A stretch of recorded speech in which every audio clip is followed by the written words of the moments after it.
Bonjour Céline, voilà, ça fait quelques mois que je suis dans l'entreprise Patrimolink et j'aimerais bien en savoir un peu plus sur comment elle a été créée cette entreprise, quelle a été son évolution, parce que ça fait maintenant 11 ans qu'elle existe, donc déjà félicitations. Mais d'abord, j'aimerais bien qu'on sache qui se cache derrière Patrimolink. Comme beaucoup le savent déjà sûrement, donc moi c'est Céline Hulse, je suis une Française qui est basée en Asie depuis 18 ans, maman de 2 enfants, qui aime beaucoup la vie, l'humain, le sport, les blind tests, le backgammon et plein d'autres choses encore. Comment est née Patrimolink? Qu'est-ce qui t'a motivé à créer cette boîte? Patrimolink, c'est une structure qui a été créée à la base via un projet personnel, d'avoir cette volonté justement d'investir dans cette situation d'expatriation où on n'a pas forcément de backup sur nos revenus futurs, notre retraite et autres. Et au moment où j'ai décidé de franchir cette étape, je me suis rendu compte en fait du manque d'acteurs qui étaient spécialisés dans ce secteur. Ça, plus doublé d'une rencontre dans mon cercle personnel d'une personne qui était dans l'industrie, m'a vraiment fait me rendre compte du besoin de cette offre à créer. Et donc, je me suis lancée un peu tête baissée dans l'aventure. Dans quel secteur est-ce que tu travaillais avant? Comment s'est fait la transition et est-ce que tu as toujours voulu être entrepreneur? Avant de créer Patrimolink, j'étais dans le secteur, j'étais commerciale dans le secteur pharmaceutique et cosmétique. Donc j'ai retrouvé plusieurs compétences, on va dire, développées dans ce secteur en créant Patrimolink. Mais c'est vrai qu'au niveau de l'industrie, j'ai quand même fait un virage à 180 degrés. Est-ce que j'ai toujours eu envie d'être entrepreneur? Pas forcément. Je pense que j'étais une bonne employée, assez dedicated ou dédiée, excusez-moi de l'anglicisme, à la tâche. Mais par contre, effectivement, quelques années avant de créer la structure, j'ai vraiment eu cette envie de créer. Je pense que l'Asie m'a vraiment donné une motivation à avoir une structure, à la monter, à la créer. Donc, c'est peut-être pas une envie de tout temps, mais c'est une envie qui s'est vraiment un petit peu construite depuis quelques années. Si on remonte à vos débuts, à 2015, à quoi ressemblait Patrimolink? Comment est-ce que tu as trouvé tes premiers clients? Et est-ce qu'il y avait d'autres secteurs, est-ce qu'il y avait d'autres acteurs sur le marché à l'époque? Alors, il y a 15 ans d'ailleurs, Patrimolink, ça s'appelait pas Patrimolink. Dans l'aventure entrepreneuriale, il y avait une structure dans mon cadre familial qui existait et qui faisait un peu des opérations de trading. Et je m'étais peut-être pas forcément rendu compte de la force du marketing et du nom, et donc j'avais tout simplement repris cette structure qui s'appelait la Difson. Donc je sais pas si c'est trouvable dans la toile ou dans le web, je ne sais pas, mais en tout cas on s'est appelé la Difson, je pense, pendant une année à peu près, et se rendant compte effectivement de l'impact du nom, de la structure et autres. La structure, on va dire administrative, et le nom Patrimolink a émergé, je dirais, quelques mois après sa création. Les premiers clients, je les ai vraiment retrouvés dans mon cercle pro, parce que ça a été, comme je t'expliquais tout à l'heure, un changement aussi d'industrie qui s'est pas opéré non plus du jour au lendemain, qui s'est préparé, qui s'est construit. Avant de vraiment me lancer, j'ai tourné avec des acteurs de l'immobilier en France qui m'ont formée. Donc j'ai pris petit à petit, on va dire, des compétences dans le secteur. Et tout simplement, j'en ai aussi parlé à mon entourage de ce virage que je m'apprenais à prendre. Donc je dirais que les premiers clients, ils sont venus de manière assez naturellement, tout simplement par, je dirais, peut-être un système de réseautage qui est assez puissant ici et ailleurs. D'ailleurs, je mets. Ça fait maintenant 11 ans que Patrimolink existe. Félicitations, ça fait quand même un petit bout de temps. Est-ce que tu peux nous raconter comment l'entreprise a-t-elle évolué au fil de ces années? Ah bah ça, c'est sûr qu'elle a beaucoup évolué entre le démarrage, le changement de nom. D'ailleurs, quand on a démarré, on n'avait même pas de site internet, donc on a vraiment démarré, je pense, par passion. Et là, je dirais qu'on s'est vraiment structuré depuis lors. On a créé une offre qui s'est vraiment complétée. On a créé une équipe. Notre expertise a énormément évolué également. Je t'ai expliqué que j'avais effectivement acquéri des compétences au démarrage par la formation de pairs, mais assez rapidement ensuite, j'ai quand même fait un master en gestion de patrimoine pour vraiment comprendre tous les sujets d'investissement. Donc, notre expertise s'est forgée, notre équipe s'est forgée, notre marketing et autres. Donc, je dirais que la structure a beaucoup évolué effectivement depuis ces premières années, que je regarde avec toujours un œil très tendre. Et parce qu'on est parti quand même de rien. Mais par contre, je pense qu'on est arrivé à créer quelque chose en tout cas qui me tient à cœur et que je pense être qualitatif. Et ça aussi, ça me tient à cœur. Alors, d'où vient le nom Patrimolink et qu'est-ce que le logo représente? Alors, Patrimolink, pour le coup, c'est quelque chose qui a été créé rapidement et efficacement. Je pense que ça a été une discussion à peu près de 10 minutes conjointe qu'on a eue à l'époque où l'idée, c'était de créer cette structure spécialiste sur l'organisation de projets immobiliers, mais dans le nom, je voulais pas particulièrement que l'immobilier soit l'unique référence parce que on a toujours eu une approche patrimoniale très globale. Donc, nuage de mots-clés, patrimoine, l'équipe en Asie, enfin moi en l'occurrence à l'époque en Asie, les biens en France, les clients un peu partout, le lien, le patrimoine, Patrimolink. Ça se prononce bien dans toutes les langues, c'est devenu un peu comme une évidence. Est-ce que tu peux nous rappeler précisément ce que vous faites chez Patrimolink? Alors, Patrimolink, c'est un cabinet qui est spécialisé dans les sujets d'investissement initialement des non-résidents. Donc, en outcome produit, on s'est vraiment spécialisé sur l'actif immobilier. Donc, qu'est-ce que l'on fait? On aide les gens à organiser, orchestrer et mener à bout leur projet immobilier en partant d'une définition de besoin, en architecturant un projet en prenant en compte tous les aspects civils, juridiques et fiscaux et en menant toutes les étapes de trouver le bien, le financement, etc., etc. Donc, c'est vraiment une approche à 360 degrés du projet et un accompagnement global sur chacune des étapes.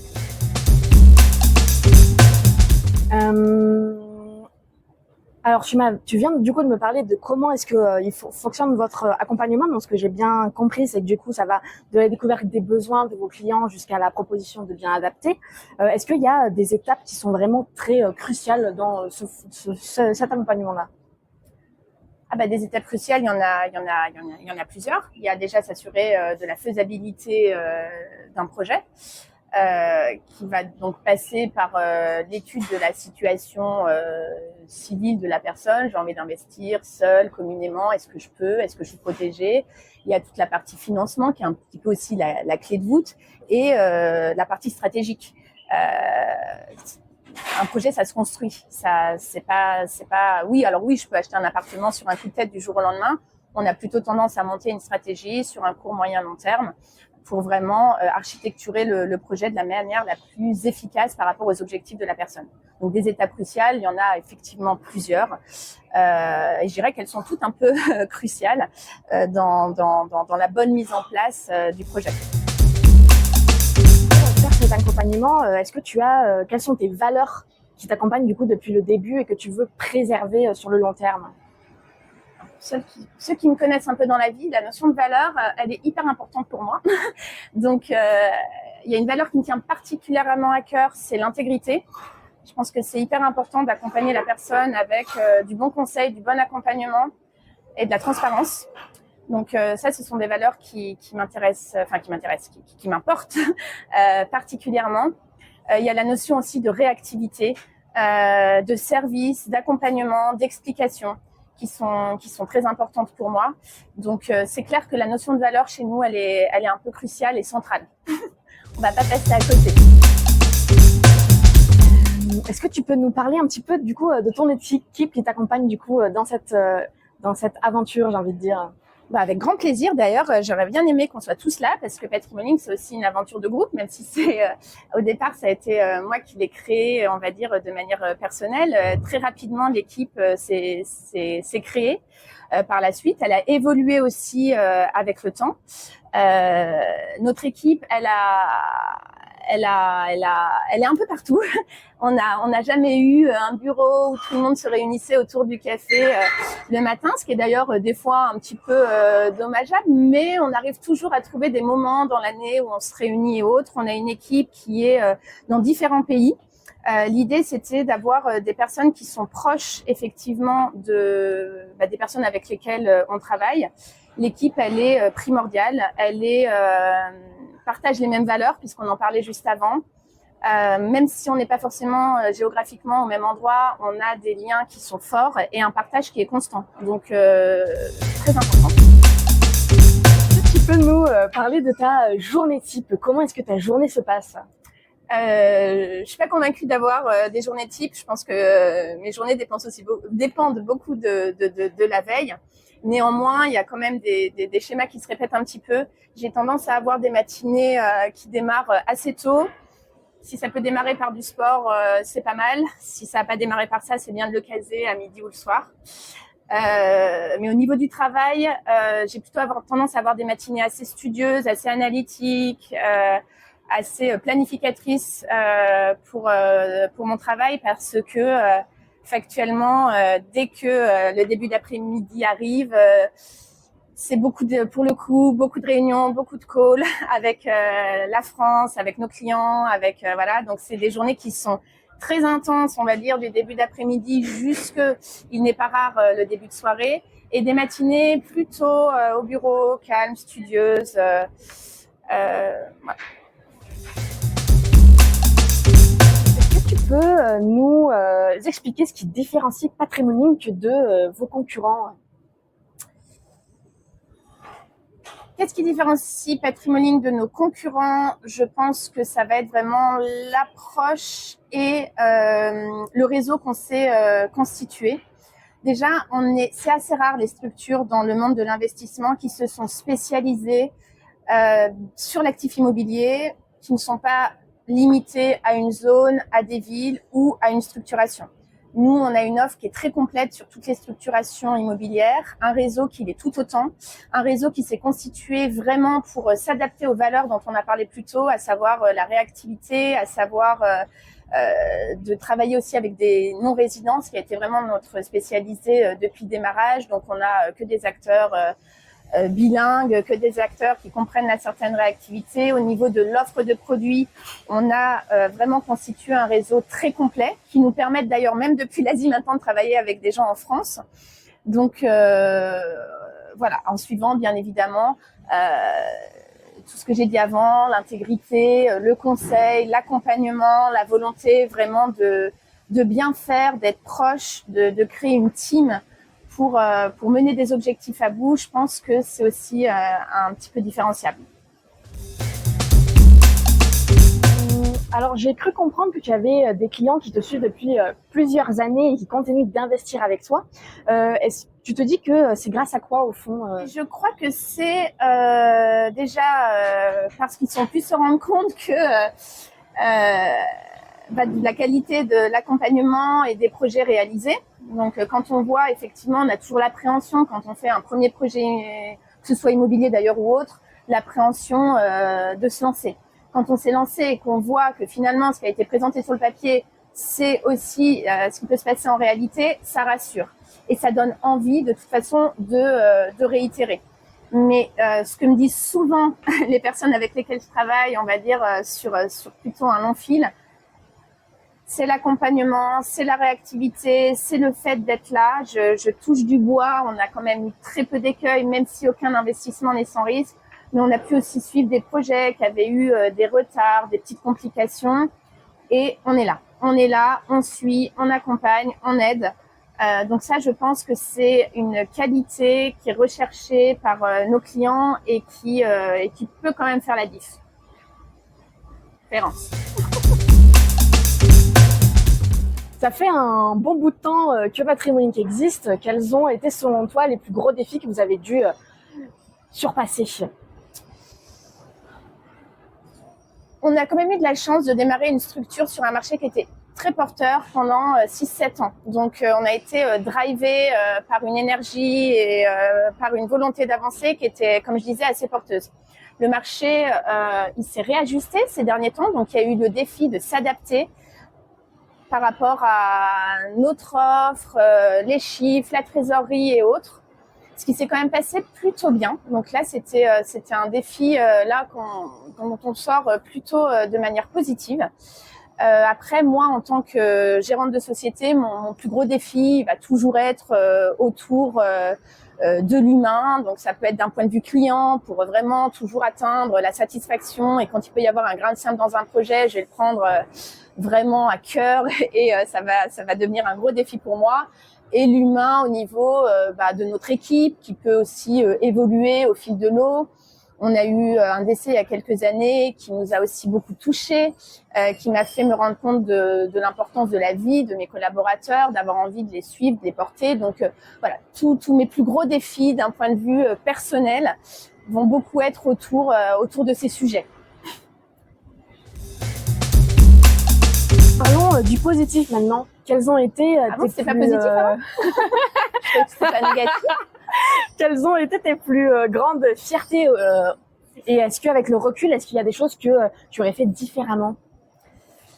Ma plus grande fierté, on peut dire, un peu une phrase, c'est d'être toujours là, tout ça. Non, c'est pas ça. C'est vraiment d'avoir créé une structure dans laquelle je m'épanouis particulièrement dans le travail.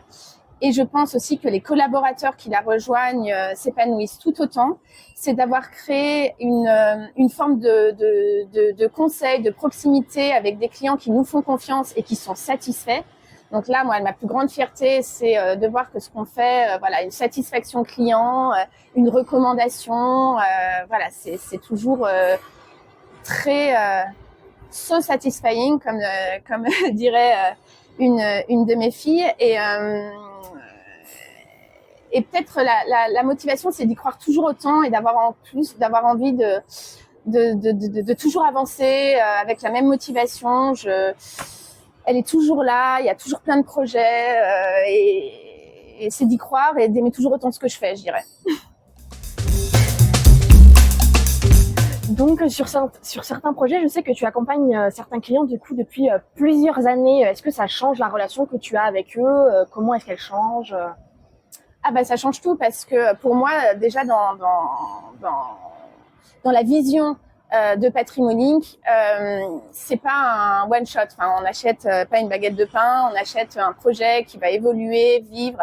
Il n'y a pas que le projet qui évolue, il y a la vie des clients, il y a le marché, il y a ces réglementations. Et en fait, d'avoir cette suivi sur un moyen long terme, ça apporte vraiment de la profondeur. Et ça montre toute l'importance de savoir s'adapter et du conseil. Donc, rentrer, on va dire, sur des relations plus long terme, moi, c'est vraiment ce que j'ai envie de faire sur chacun des dossiers que l'on traite pour vraiment, au-delà de la vente d'un produit, pouvoir vraiment suivre son évolution dans le temps, son arbitrage et vraiment donner à ce rôle de conseil qui est plus qu'important dans notre échelle de valeur, justement, toute sa... Je crois qu'il y avait beaucoup d'important, mais toute son importance. C'est pas grave. C'est quoi la prochaine étape? Est-ce que tu peux nous partager quelques projets qui sont en cours ou alors des perspectives, disons, pour les 5 prochaines années? Alors, des projets en cours, pour le coup, il y en a pas mal actuellement. Je dirais que le principal, c'est vraiment de consolider notre offre. On s'est vraiment positionné comme un acteur clé du patrimoine avec cet outcome produit qui est l'immobilier. Mais on sait tous que dans un patrimoine constitué de manière efficace, il n'y a pas que l'actif immobilier. Donc, ça fait plusieurs mois, je dirais même petites années, qu'on travaille à diversifier notre offre, mais de manière efficace. L'efficacité, par rapport à comme je la vois, c'est vraiment sur chaque acteur avec lequel on travaille sur nos réseaux existants, chacun est spécialiste de son industrie. Quelqu'un qui va meubler un bien va faire que de l'ameublement, quelqu'un qui va le gérer va faire que le gérer. Nous, on est spécialiste avec l'expertise de l'accompagnement sur le produit immobilier. Là, on est plus qu'en projet puisqu'on vient de s'associer avec une structure de renom qui est vraiment spécialiste de toute la mise en place d'une épargne davantage financière. Et de justement ce qu'on expliquait un peu par rapport au suivi de l'investissement dans le temps, de tout ce qu'on appelle l'ingénierie patrimoniale. Donc la capacité à structurer, à optimiser, à arbitrer un patrimoine pour vraiment répondre aux objectifs de nos clients. Donc si je devais, et je suis pas très forte à ça, imaginer ce qui va se passer dans 5 ans, pour moi en tout cas au niveau de Patrimolink, c'est très clair, c'est de devenir un acteur clé de la gestion patrimoniale, toujours pour les non-résidents, qui a vraiment été notre cœur de métier depuis le démarrage, mais pas que, puisque justement dans un suivi plutôt moyen-long terme, on peut tous être amenés à évoluer, à retransiter ou se réinstaller en France ou dans d'autres pays, avec ce contexte international qui peut évoluer.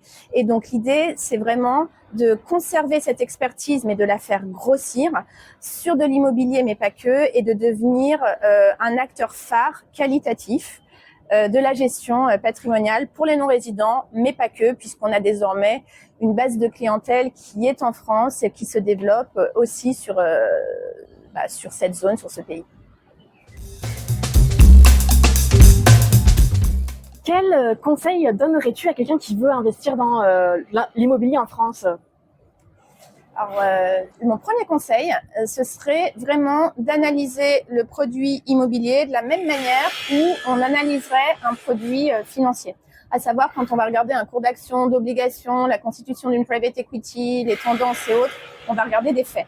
Quand on regarde l'immobilier, il y a toujours une partie humaine qui a tendance à mettre de l'émotion, à regarder la couleur de la brique, à ci, à ça, et de faire des choix qui sont pas toujours éclairés.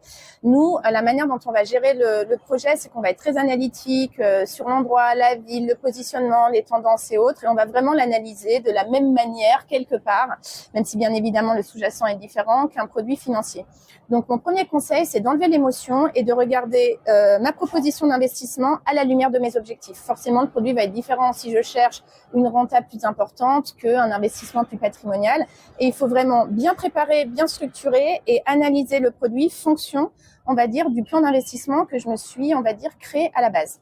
Ça, c'est un premier conseil. Un deuxième conseil, ce serait tout simplement d'oser se lancer. Il y a, pour la petite anecdote, on a suffisamment dit dans l'interview, on est dans notre 11e année. Je croise toujours des gens que j'ai vus au démarrage, mais qui ne se sont toujours pas lancés. Il y a un moment, les taux étaient trop alors qu'ils étaient gratuits, l'autre le marché, l'autre. Et en fait, il faut oser pouvoir se lancer sur un produit qui correspond à nos attentes, parce qu'en fait, l'argent qui ne travaille pas, c'est de l'argent qui dort et c'est de l'argent qui fructifie pas. Le temps qui avance, c'est de l'effet de levier qu'on peut avoir en moins par rapport à cet enrichissement. Et donc, il faut oser y aller sur des conseils éclairés et enlever un maximum, je dirais, d'émotions. Vous avez parlé des différents produits avant. Selon toi, quels sont les produits les plus adaptés maintenant, actuellement ?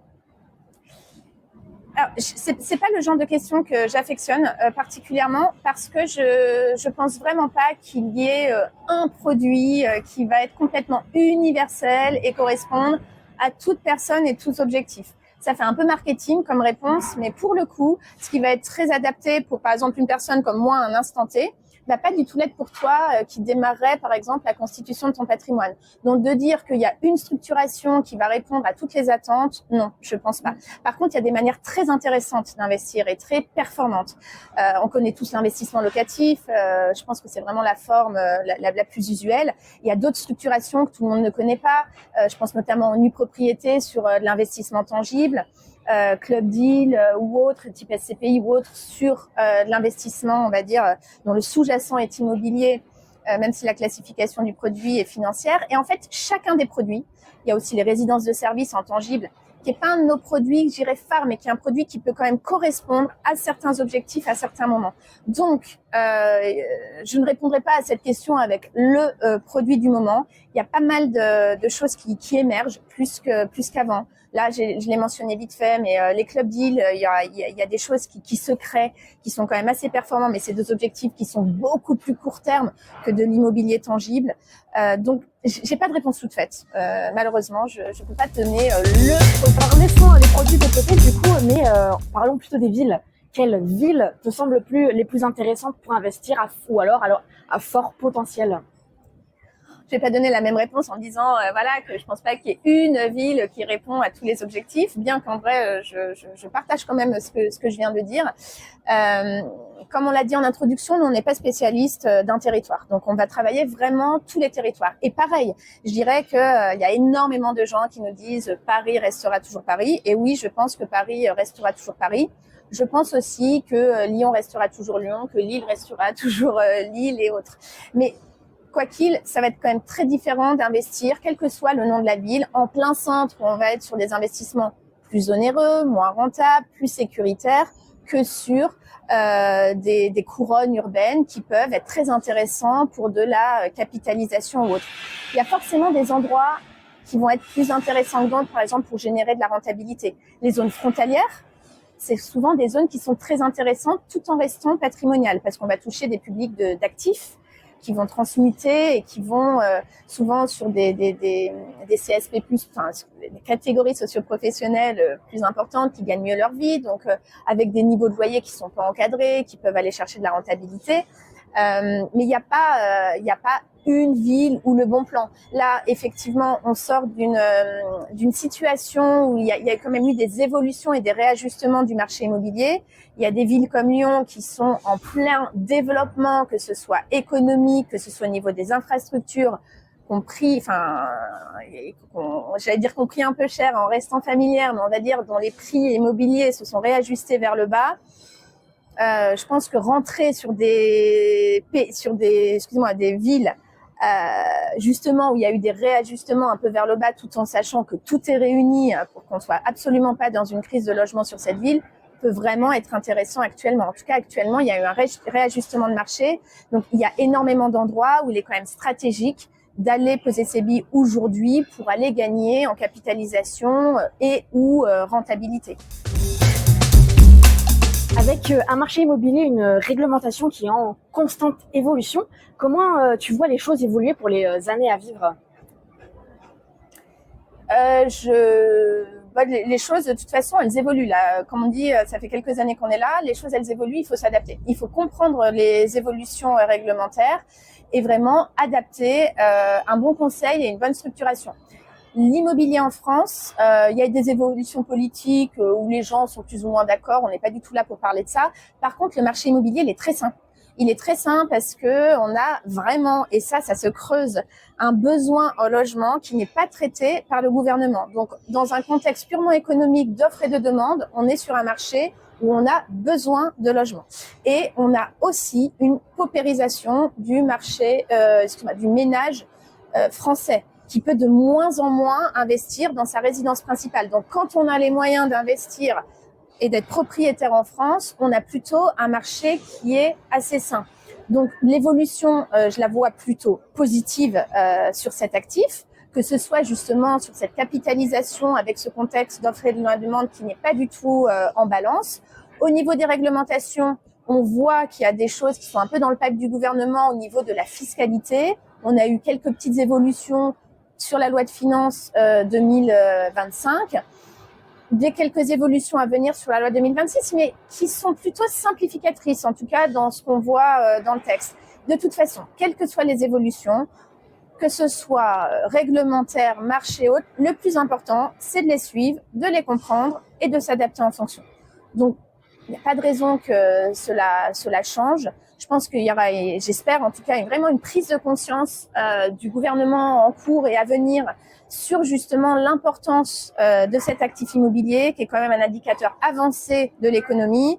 Quand on regarde les cycles économiques, les mises en construction et le marché immobilier, c'est un acteur vraiment avancé, phare. Et je pense qu'il va y avoir quand même une prise de conscience au niveau des politiques. En tout cas, j'espère que ce sera le cas. Et de toute façon, on sera toujours là pour voir les évolutions et s'adapter. Donc, très positif de mon côté, la vie. Alors, on va parler des sujets un petit peu plus actuels. On sait qu'aujourd'hui, environ 65% des investisseurs dans l'immobilier locatif sont des hommes. Mais les choses commencent un petit peu à évoluer. Est-ce que tu observes toi aussi une envie croissante chez les femmes de se lancer dans l'investissement immobilier? Oui, je le ressens très clairement. J'ai pas fait de stats très précises sur ça, hommes-femmes, sur les personnes que l'on suit. Je pense qu'il y a vraiment une prise de conscience, quel que soit le sexe, de préparer son avenir, que ce soit via l'immobilier ou d'autres classes d'actifs. Il y a vraiment cette prise de conscience de dire que moi, il faut que je prépare mes revenus futurs. Et ce que je remarque au-delà du sexe, c'est que les projets démarrent de plus en plus tôt. Ce que je pense d'ailleurs être une très bonne chose. Au niveau purement homme-femme, je pense qu'il y a vraiment une prise de conscience, effectivement, en tout cas on communique dessus, de l'importance, on communique et on conseille dessus. C'est-à-dire que même des fois quand on a des couples qui sont par exemple pas mariés, le fait d'investir ensemble et de pas être protégé par, on va dire, le régime du conjoint, peut fragiliser, on va dire, une des moitiés. Et c'est vrai, même si c'est pas bien de faire des grandes généralités, c'est souvent la femme qui va être un tout petit peu pénalisée dans la constitution d'un patrimoine commun. Donc nous, on est là pour conseiller, on est là pour expliquer une situation, on est là pour expliquer la répartition, les tantièmes d'investissement par rapport à la constitution patrimoine, les risques en fonction des décisions prises par chacun. Donc, il y a quand même un éclairage sur le sujet, mais pour répondre simplement à ta question, oui, de manière générale, nous, déjà, on est une équipe purement féminine. Donc, c'est pas moi qui vais dire l'inverse, qu'il y a une prise de conscience et que je la ressens. Mais de manière générale, effectivement, que ce soit les retours qu'on peut avoir de Michel, Nina, que tu connais très bien, et également, on ressent quand même effectivement cette évolution. Alors, on va parler d'une toute autre évolution. On parle beaucoup de transition énergétique, de logement plus vert, plus responsable. Est-ce que ça influence les projets que vous proposez ? La notion de l'environnement, c'est une valeur qui est très importante pour nous. Dans la manière dont on travaille, et ce depuis le début de Patrimony, on a toujours pris le parti de transactionner des logements qui répondaient justement à ces fameuses normes énergétiques qui régissent un petit peu cet aspect environnemental de l'immobilier. Après, on va pas se mentir et faire qu'une réponse marketing. On sait pertinemment que l'industrie de la construction, c'est une industrie extrêmement polluante. Alors, on va suivre justement toutes les évolutions par rapport à cette industrie de la construction.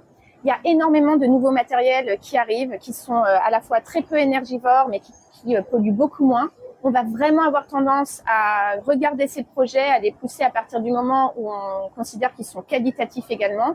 Et effectivement, ça va driver un petit peu notre sourcing et la manière dont on va avoir tendance à travailler et à proposer des produits avec cette valeur de toute façon qui nous accompagne, on va pas se mentir, depuis les débuts, et qui nous d'ailleurs nous sert d'un côté parce que avec le renforcement des régulations, avec ces fameuses normes énergétiques, comme on n'a jamais transactionné depuis le début un logement en dessous d'une classe D, on a des clients qui sont quand même contents de notre prise de parti depuis le début parce que du coup, qui sont pas du tout impliqués par ces évolutions réglementaires. Entre fiscalité, loyer encadré, risque locatif, on entend souvent que l'immobilier en France, c'est trop compliqué. Comment tu expliques que malgré tout ça, ça reste un choix solide pour beaucoup d'investisseurs ? Parce que je pense qu'il y a beaucoup de phénomènes qui font des grands titres. En plus, la presse aime bien être alarmiste et on va complexifier beaucoup de notions qui sont finalement pas si compliquées. On va pas se mentir, le marché immobilier français, il a quand même des régulations qu'on aimerait des fois ne pas avoir. Mais à partir du moment en fait où on les comprend, les régulations, alors l'encadrement, ça peut être handicapant sur des logements d'exception ou autres, mais de manière générale, quand on fait nos analyses, les loyers que l'on propose et les loyers marchés restent dans l'encadrement. Donc c'est pas complètement déconnant d'avoir cette régulation et c'est pas du tout particulièrement complexe. Il y a des choses, notamment la fiscalité, on se dit oulala, c'est clair qu'on est nul est censé ignorer la loi, mais quand on se retrouve devant le Code général des impôts ou le Code civil comme ça arrivait il y a quelques années, j'ai pas trouvé que c'était si simple que ça. Mais justement, il y a des acteurs comme nous typiquement qui ont décortiqué toutes les régulations, qui les ont comprises et qui peuvent aussi les simplifier et adapter des choix de structuration par rapport à ces évolutions. Il y a énormément de produits qui vont être beaucoup moins sujets à des évolutions réglementaires, à des évolutions de loi. Et il faut faire son choix en rapport aussi avec sa notion de risque. Sa notion de risque qui peut être légale, qui peut être réglementaire. et choisir aussi les produits adaptés. Donc, pourquoi ça reste un produit phare? Parce que c'est un produit qui permet de capitaliser. On travaille avec des Français, mais pas que. Quand on travaille avec des clients étrangers, c'est quand même assez intéressant de voir leur vision du marché qui est complètement différente. Je veux pas faire des grandes généralités parce que j'aime pas ça, mais c'est vrai qu'un Français qui connaît la France peut être sensible à une évolution politique ou autre, et je dis pas que c'est pas bien. Mais un étranger, justement, va considérer la France comme un environnement politique plutôt stable et un endroit, un marché où on peut vraiment capitaliser. Et ça, c'est quand même c'est un atout phare de l'immobilier, de pouvoir prendre de la valeur, de pouvoir avancer dans un environnement qui est finalement pas si complexe que ça à partir du moment où on le comprend et où on le maîtrise. On est là quand même pour simplifier un tout petit peu ces notions et rendre ce nuage qui peut sembler nébuleux plutôt simple et en maîtrise. Et pour finir, si on te donne 250 000 euros, dans quoi est-ce que tu l'investis? Alors, déjà, je dirais merci, parce que ce serait quand même un chouette cadeau. Et comme je mentionnais tout à l'heure, je l'investirais pas particulièrement comme toi, tu pourrais l'investir. Si demain, on me donne 250 000 euros, j'investirais sur un projet en nue propriété. Je pense, par rapport à mon statut et mes volontés du jour. J'ai pas particulièrement besoin de liquidité, on va dire de manière mensuelle. J'ai plus une préparation et sécurisation de mon avenir et de mes revenus prochains, notamment de retraite. Et je pense que cet actif correspond vraiment à ce type d'objectif et peut permettre, sur une période beaucoup plus long terme, d'optimiser toute cette relation avec les revenus, la fiscalité, la détention des actifs et permettre également d'optimiser une succession à venir. Et ça, c'est aussi important, je pense, dans le cadre de la constitution d'un patrimoine. Donc, par rapport à mon âge qui est un tout petit peu plus avancé que le tien, je pense que j'opterais sur ce produit.